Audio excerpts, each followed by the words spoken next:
Since it is inevitable that we will be going through some level of pain while we're on this earth, I think the best way to navigate around it is by controlling our perspective on it and using it to work in our favor. And what I mean by that is that pain can become a form of transformation. Pain has a way of awakening us to what we need to do in order to become more empowered. The reason why that heartbreak was so excruciatingly painful is because there's other wounds that have not been addressed that are still hidden within you. And so every time you go through a setback, a heartbreak, any sort of loss, it's going to feel like fatality damn near, because you have unhealed wounds that have not been addressed. There's no form of closure for those things. So all you have is an accumulation of injuries, Now, a lot of us, we carry scars. We have that, but you notice that when you look at a scar, it becomes a mark. It's like it dries up because we address the wound. And even though we can still see it, the fact that we could still see it proverbially is the fact that that's a sign that we learned our lesson and we never forgot. And that's what that means. But when you have fresh wounds, if you don't address it, it's going to start to infect. And as you know, infections spread very quickly, and it can create a lot of problems to the point that you would have to get some limbs amputated.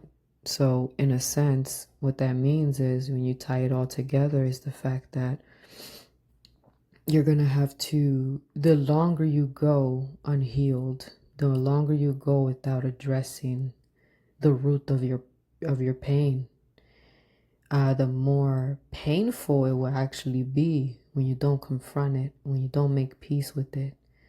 It's going to spread all over your psyche, and then it's going to pollute your spirit to the point that you're not going to be able to move on. You're going to have a lot of issues with evolving and progress. This could be the reason why you end up having arrested development, is because we're trying so hard to run away from the things that we need to take care of in ourselves. And a lot of times it's not so much because we don't have the courage or whatever. Sometimes we just don't know how to. It's a lot of people that don't know how to handle that kind of thing, and it could be very intense. And how do we unpack every aspect of the traumas that we faced? That could be very complicated. And honestly, this is where the wounded warriors are needed. They're very needed. So you see, when you go through your heartbreak, you have to, and I know it's very painful because, for one, you already have the pain of betrayal fresh in your mind at that moment. So you don't want to sit there and have to sit and think about the other pain from before then. But you realize that sometimes, like, we're actually forced to face it, because when you go through that heartbreak, you're forced to. It's almost like all the old wounds just resurface, and you start bleeding all over again. Wounds that you thought that you healed, but not really, because all we did was, some of us have tried to run away from it because we didn't know what to do at one point. So sometimes that heartbreak can be the catalyst for you to, you have no choice but to face those old wounds that are buried inside you, on top of the fresh wound from the betrayal and the heartbreak that you're facing right now. And I know that in my life, I had to learn that myself.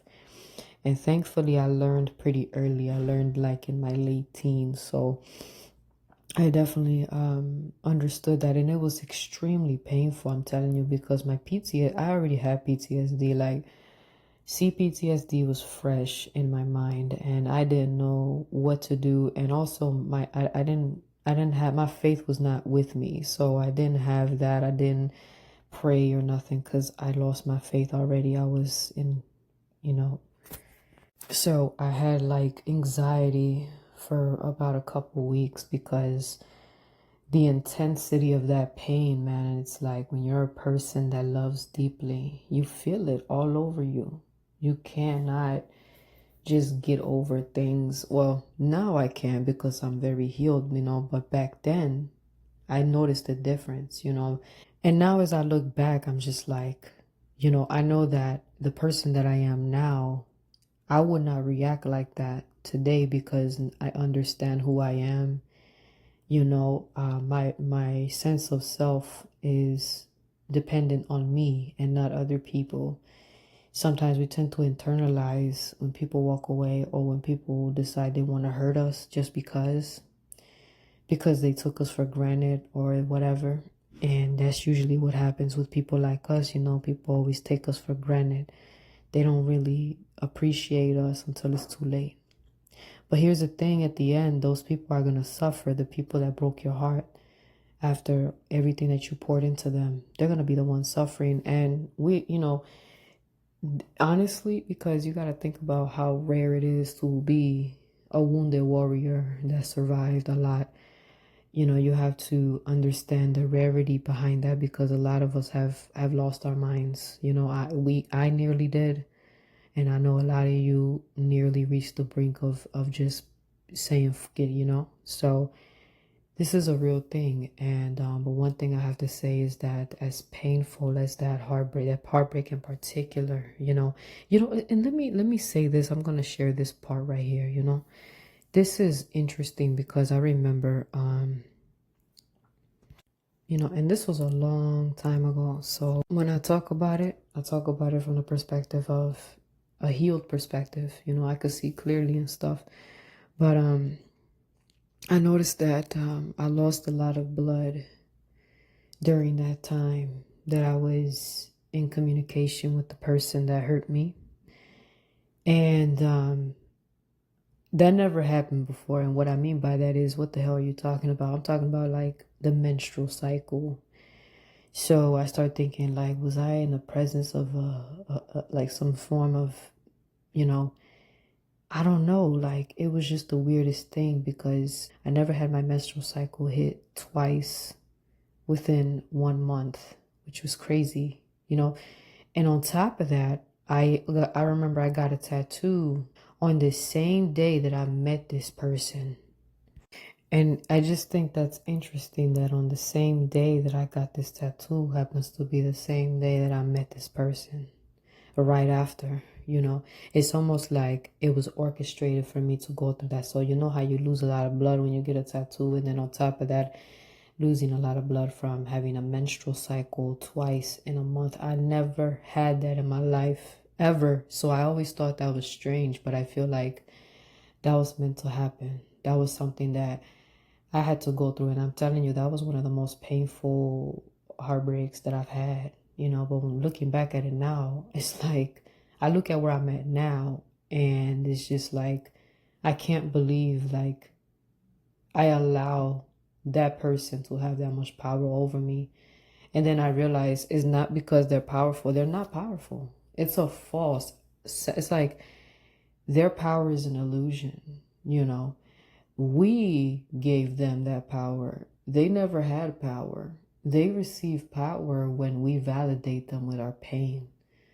When we show them that we need them, quote unquote. But really, it's not that you need them. Which, for one, you need God, of course. But what you really need is you need your sovereignty. You need a strong sense of confidence and self-love. Those are the things that you need. And because you've been deprived of love from your early years, it was easy for you to succumb to a very excruciating experience when you face heartbreak. And after after going through that, now you have to sit down by yourself and process that pain on your own. But you got to think about this. If you're currently going through this right now, then you have to really think in terms of, once you overcome this excruciating pain, you're on the other side of that. you're gonna be very you're gonna be spiritually stronger. It's almost like having, it's like being calloused. It's like having this psychological calluses. Like you, it's not that you're gonna be a callous person, but it's the fact that you're gonna be, your skin will be a lot thicker. And you're gonna get to a point where once you heal thoroughly from these things, and once you address the old wounds underneath the heartbreak, you realize that the root of the problem was not the fact that just the heartbreak alone or that person. You realize it's not that person so much so, but it's more like in the past, how you've been deprived of love, how you've been abused by people that were supposed to love you. And it just becomes this accumulation of suffering and rejection, neglect, and just being left to your own devices, which in turn nearly caused you to self-destruct because you didn't know what was going on, you know. It was a very confusing experience for you, and it was easy for you to solidify the fact that you felt like you were unlovable because that's how the people made you feel when you were growing up. And so now when you get into the, you know, you fall in love with someone, you know, a lot of times you might fall in love a little quick, or maybe you fall, maybe you're, if you're not the type of person that falls in love quick, it's always that one person that really gets you, you know, especially when you're younger. There's that one person that you thought was the one, you idealized them. And here's the thing, a lot of times, because when you have childhood wounds, you have the tendency to idealize the person that you like. You tend to, sometimes on our end, you know, we idealize them as the person that can give us the love that we didn't get in the past. And so in turn, that's how we give them power. It goes back to what I said. They don't really have power. We give them that power because we seek the validation from them to some degree when we idealize them once upon a time, because we wanted, you know, you wanted the love that you didn't get from your mother, or you wanted the love you didn't get from your dad, or maybe your parents were emotionally unavailable, or maybe they abandoned you, whatever the case is in your life, you know, that has a way of affecting you. And as you get older, when you are not aware of this, you know, going through heartbreak can be extremely painful. And the people around you, they're not going to understand. They're going to think that you're overreacting. They're going to think, why don't you just get over this person already? You know, or whatever the case is. But when something can impact you to that level, it means that you have some underlying issues within. And it's not to say that you're the problem. It's to say that you have unhealed traumas that are in dire need of addressing. And sometimes that high level of pain is the only way to wake you up and to make you, it's almost like they're forcing you to remember all the stuff that you've been through. And I know for me, man, it was a really rough 2 weeks for me, man. PTSD, you know, the nightmares, the anxiety, the anger, the sorrow, you know, I was a lot, you know. And how old was I? I just turned 19, I think, 18, 19. So yeah, I turned 19. I remember that. It was the winter. It was January 2015. I remember, you know. But it's because that was a very transformative moment for me. And another thing I want to share is the fact that it was like, it's almost like going through the dark night of the soul. I really do believe that that's what that was, because there was so much darkness that, you know, from the nightmares, from all the stuff, from constantly having the flashbacks, not only of the, you know, the heartbreak part, but mainly the fact that I've been lied to by this person, the fact that this person pretended to like me. And you know, it's not only that, right? Besides that, now I'm having flashbacks about, you know, my childhood traumas and all the times that I wasn't loved, and all the times that I was going through being abused in different ways. And it's just like, it kind of solidified the idea of being unlovable, the idea that, you know, I should have known this was going to happen. You know, love is not made for people like me.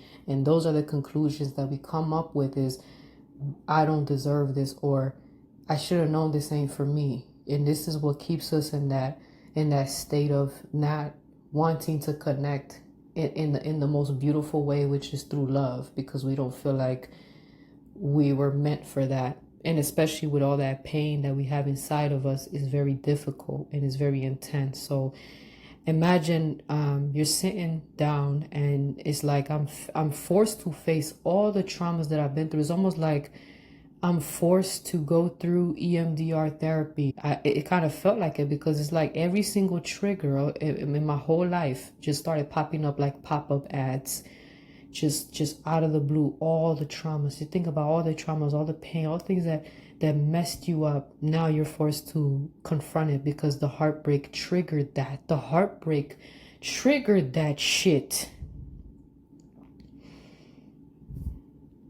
And that's the point where you feel like you don't know what to do. You know, it was very hard for me because again, I didn't have the faith with me. I didn't believe at the time, you know, so it was difficult, you know. So how the hell did I do that now? I know that God was with me because he knew that one day I would awaken once again. And as you can see, I'm here speaking to you, but you know, at that time, it was intense. It was very painful. One of the most painful heartbreaks that I've ever experienced in my life, you know. So I think it was significant because another thing I learned was self-love and love for myself and all the things that make me who I am, you know, because that's what they'll try to make you hate yourself. That's the whole purpose. That's why the whole devalue, discard, like that's what they do. But, you know, I'm at a point where, let me tell you the beautiful part of it. Let me share this with you. The beautiful part about that heartbreak in particular is that, I mean, I was already writing before then, you know, writing has always been my thing.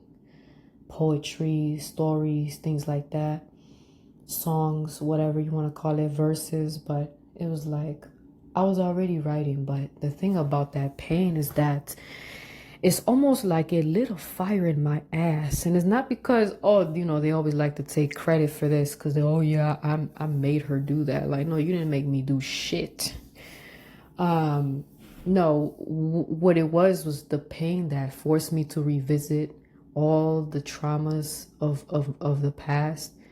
And with that, I was able to, because I was left alone in the dark, you know, made to self-heal, just me, you know, and my own darkness. And I was able to create a fire to light up the whole atmosphere. And that's what I did. And I recall something came to me like, go back to your writing, you know, go write about it. You know, I would write verses and stuff like that. And then I would notice that it inspired me to write more poetry too. And I was in that mode of writing poetry and things like that. And then I was basically using my own words, my thoughts, to basically create that healing frequency for myself. And that's what I did. I remember one of my poems was titled Soothe the Wounds. You know, and I if I could look for it, I would try to see if I could find it because it's pretty old, you know, but I know I have it somewhere. But yeah, that was the title of it, you know. And it's crazy because I think one of the most powerful things that I was able to do was the fact that, yeah, I was angry as hell, but I channeled my anger at the boxing gym, right? That's where I dealt with the fire energy. You know, how did I deal with the sorrow, you know, the water that I was trying to I basically use poetry to do that, the more softer side of me, to try to, because sometimes people, you know, when you go through pain, you know, people have the tendency to become hardened, you know, you become a hardened person.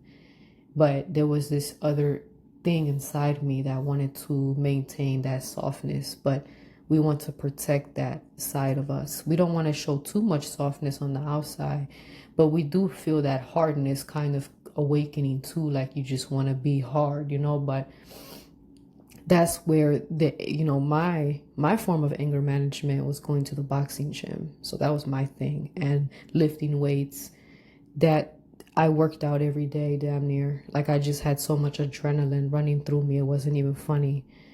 And also I was seeking knowledge because I remember I was studying biology at the time. So that was hard to concentrate, but I still did it because it needed to be done. But the one thing that helped me get through that so that I can study and actually, do well in that class was me writing poetry that about, that kind of keeps my softness alive, because that's important. A lot of people think that softness is a weakness.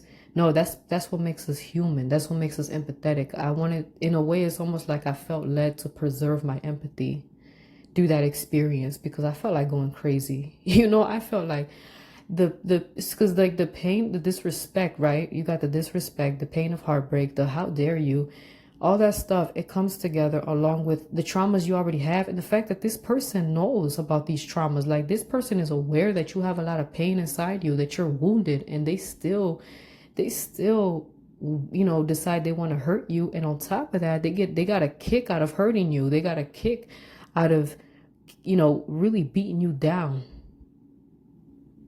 Seriously, like these people enjoyed it, and that's what made me even more upset at this individual, because I could sense that they were enjoying the fact that they heard me cry.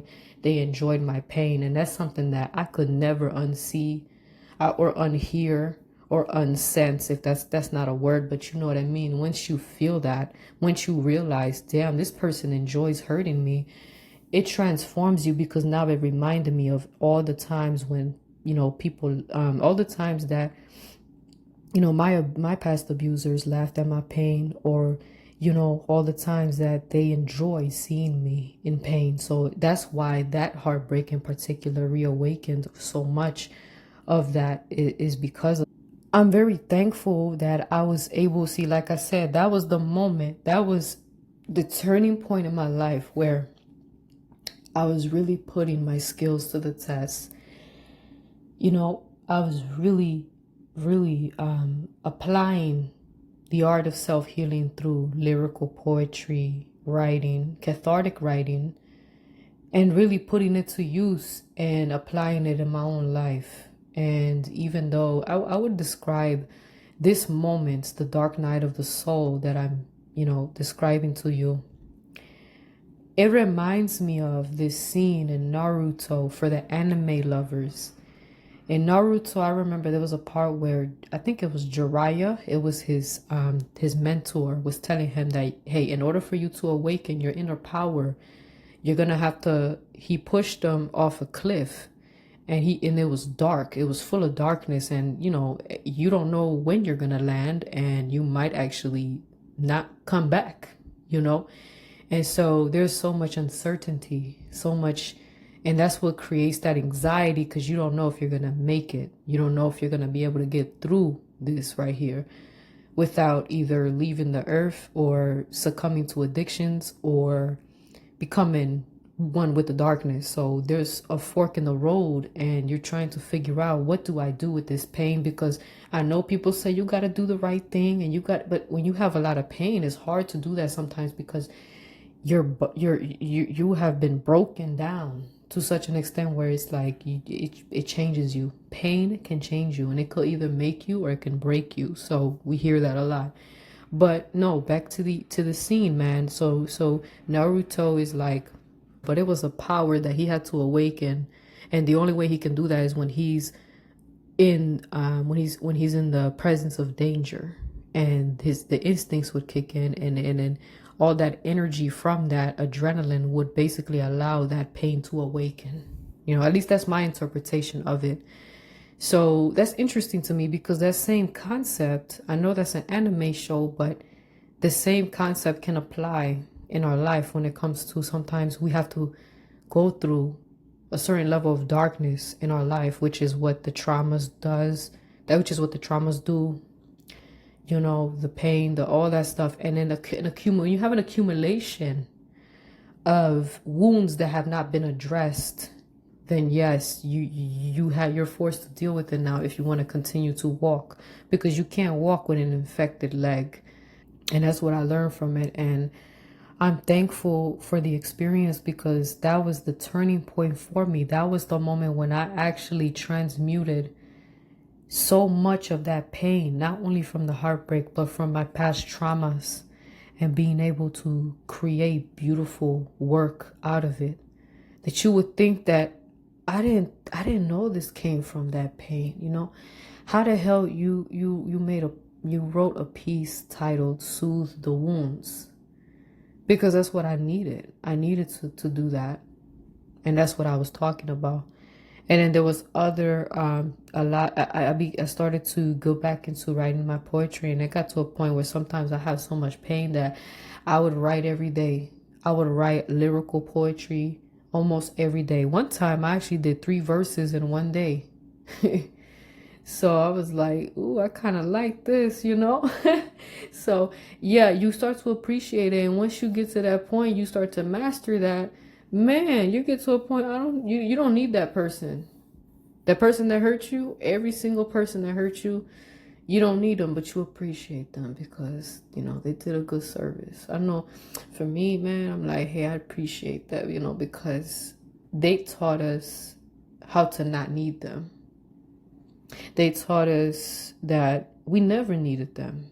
You know, the only thing we needed was God, and to maintain that connection to God, we needed to recognize our own selves without needing somebody to reflect our value back to us.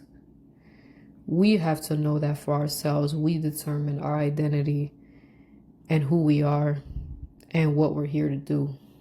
And that's basically what that is. And creating beautiful works of art, allowing our creativity to really flourish in that way.